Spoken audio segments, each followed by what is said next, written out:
Well, hey guys, this is Terry on Sail to Utopia, and today I'm actually on YellowBird soloing. The boys let me have the boat by myself, and we are headed south past Cape Romano Shoals, just south of Marco Island, and heading to Marathon. So we should get to the outside Marathon channel today. The boat doesn't like autopilot. Whoa. And we get little puffs and headers. So anyway, this is a blast. Right now I'm doing 6.5. I was at 7.4 a minute ago. Trying to maintain a heading of 180 to 190 to get around these shoals. So, cheers. And there's the boys behind me. I don't know if you can see it. Anyway, I can't see it.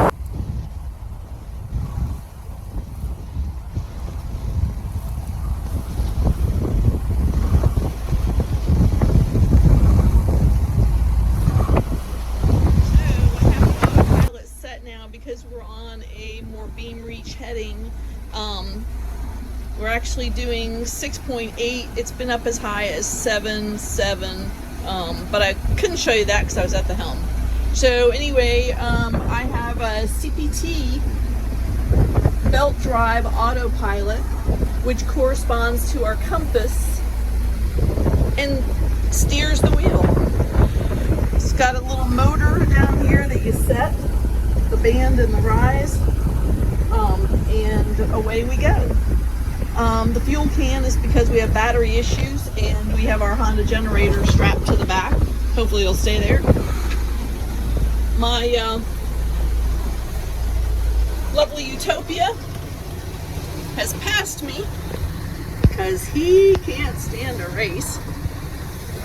So Nick and Jay are out there on Utopia. 3 sails up, and they are busting a move. So we're on our southern leg.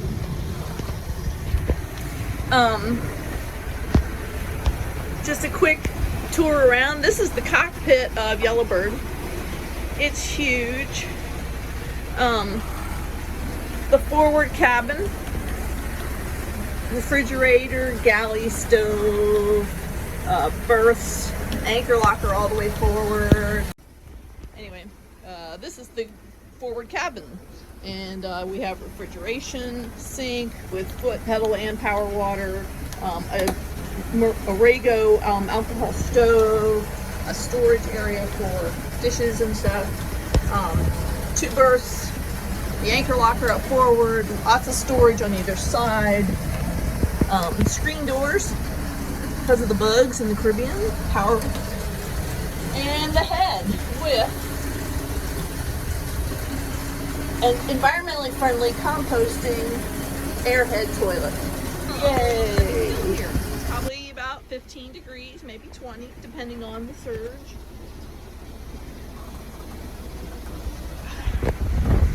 This is the aft cabin, storage, double berth to one side, single to the other, and our radio, which we're maintaining communication on channel 17 while we cruise. Here's a good picture of the Wiley ports. They have glass that is safety glass, cut specifically for each window. They go up to the screen and then back with those little wedge wood blocks. The glass is either held forward with the blocks or held back with the blocks. And there's a drain hole in the bottom and the aft edge so that they can drain out.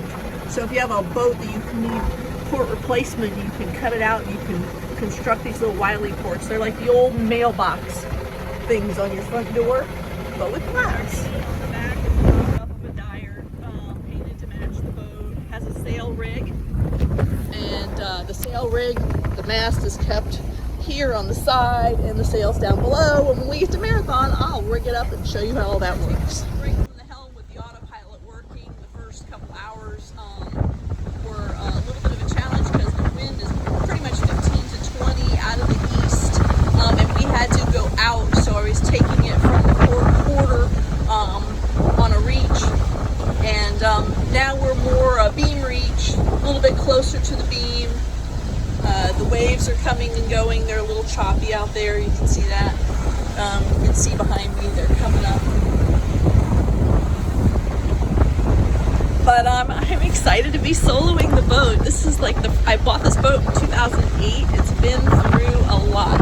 My wonderful son Merrick from Juke Squad soloed her a couple years ago with little experience other than his boating knowledge, and he sailed her all the way to Marathon to come rescue me when I had an issue. So anyway, she's going back to Marathon and then on to Puerto Rico when we moved to Puerto Rico in March with our Airbnb business.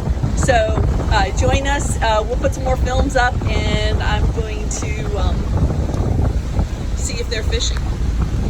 Cheers.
Seas have calmed down a little bit.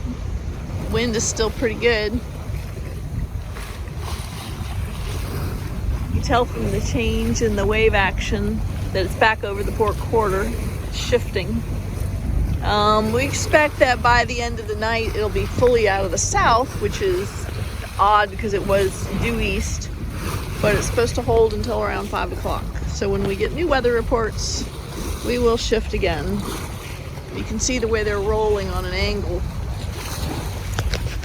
So we've changed the position of our sails to match that angle, get the most effect. That top telltale is flying straight back most of the time. And the two forward ones are not doing too bad either.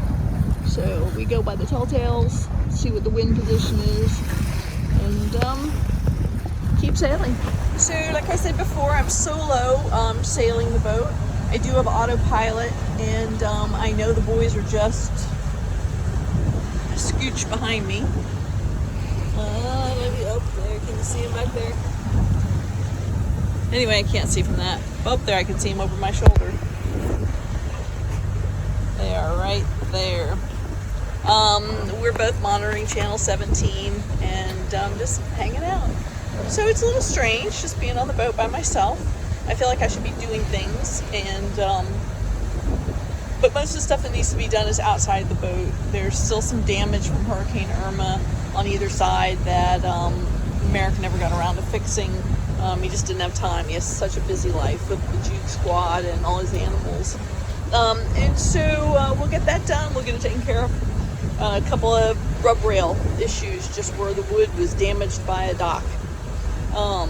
So we got that squared away. The inside of the boat just needs more thorough cleaning. The covers for everything need to be washed. They haven't been.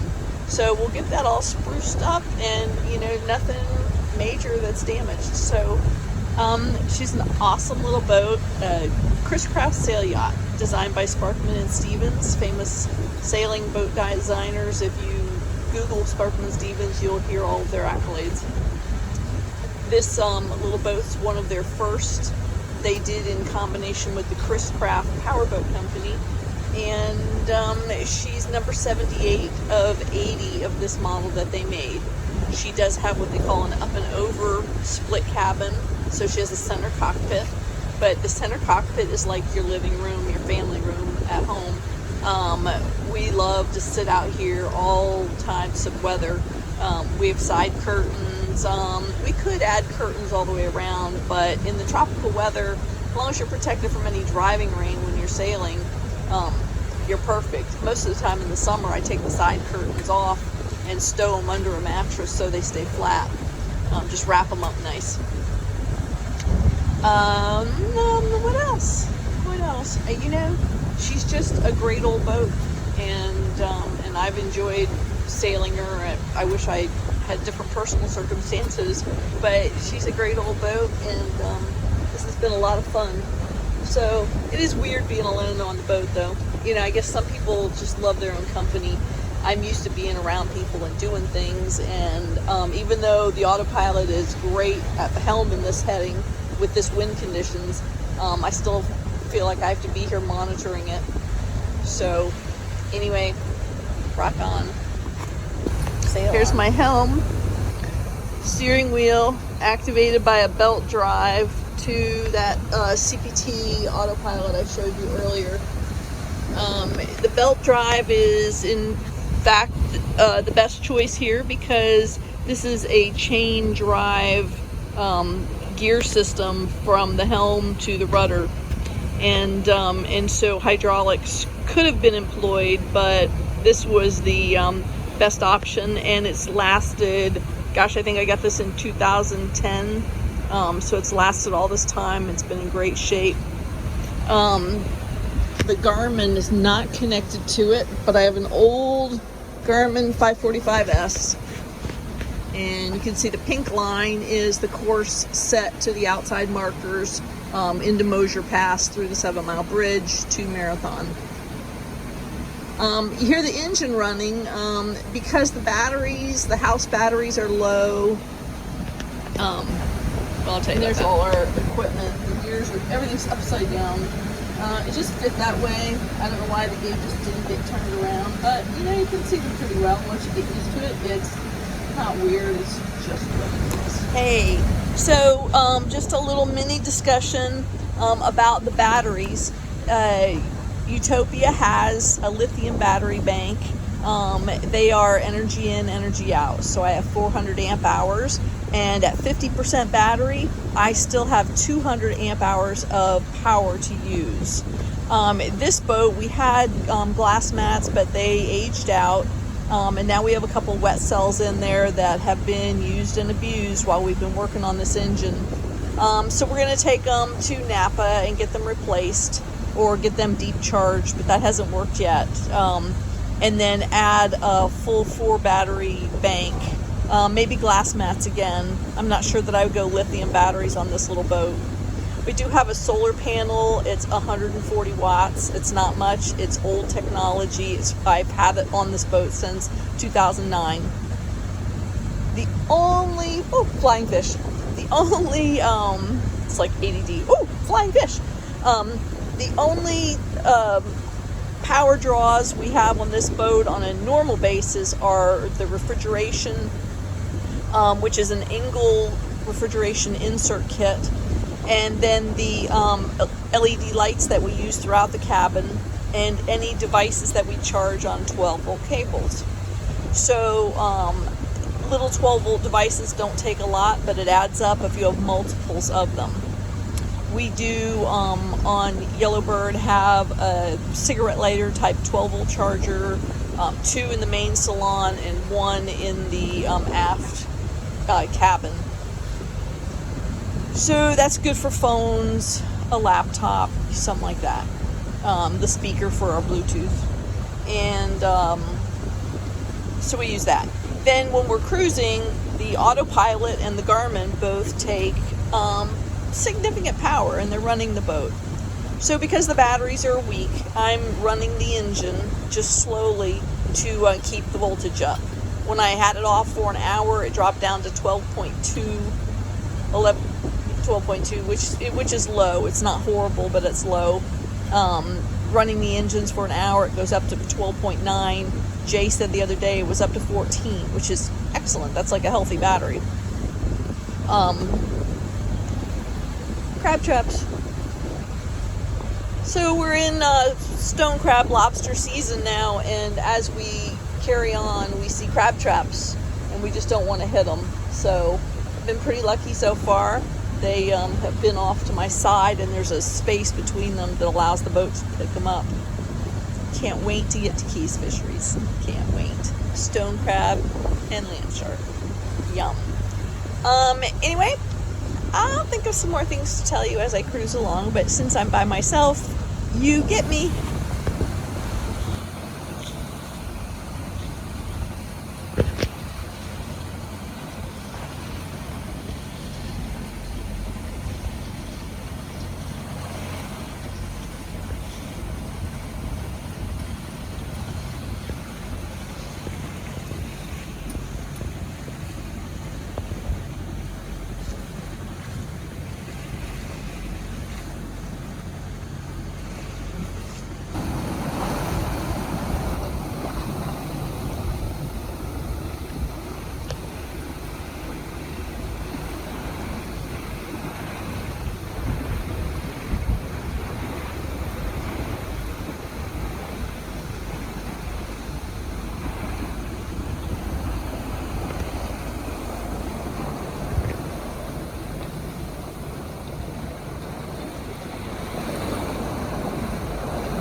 Guys, this is what solo sailing looks like. Oh my gosh. Although I love the company, I love my sweetie, I love my puppy, and this is just so unique to me to be on the boat all alone by myself. So if the crab traps weren't also omnipresent, I could just fall asleep. It's amazing. Absolutely amazing.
Hey, Terry here, Sail to Utopia. We are tied up at a marina in Marathon and up in North Carolina for Christmas with Jay's family, and then down to my family in Charleston. But I just wanted to let you know that you can follow our travels on our YouTube channel, Sail to Utopia. And we have a website, sail-to-utopia.com. And we are starting an Airbnb adventure business. So if you're interested in sailing with us, and learning to sail, learning to snorkel, learning to fish, whatever, hit us up. And we're happy to share, and we'll be in Marathon until the end of March. Hopefully 1st of April we'll be heading off to Cabo Rojo, Puerto Rico, and resume our business adventures there. So come enjoy our life. It's amazing. Cheers and Merry Christmas.